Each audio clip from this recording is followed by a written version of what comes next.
শেষ নিঃশ্বাস ত্যাগ করার আগে আবু তালেব অসুস্থ, আবু জাহেল উতবা সাইবা একদিকে, আমার নবী আরেকদিকে।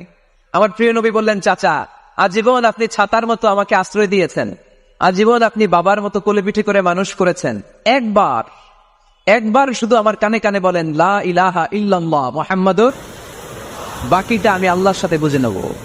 কিন্তু আবু জাহেল পাশে আসে না নাই। আবু জাহেল কয় না, আবু তালেব খবরদার, আজীবন যে শিরকি ধর্মের উপরে ছিল ওইটার উপরই থাক, বাপ দাদার ধর্মে চুনকালি মাখিস না। একবার আবু তালেব প্রিয় নবীর নুরানি চেহারার দিকে তাকায়, মনে মনে ভাবে এখনই পড়ে ফেলি কালিমা, মুহাম্মদের আদর্শই আমার আদর্শ বানায় ফেলি। আবার যখন আবু জাহেল উতবা সাইবার দিকে তাকায়, মনে মনে ভাবে না, আগের ধর্ম ছাড়তে চাই না। এই দোটানা অবস্থা থেকে শেষ নিঃশ্বাস ত্যাগ করার আগে আবু তালেব এটা বলে মারা গিয়েছে, আলা মিল্লাতি আব্দুল মুত্তালিব, আমি আব্দুল মুত্তালিবের শিরকি ধর্মের উপর থেকে শেষ নিঃশ্বাস ত্যাগ করলাম।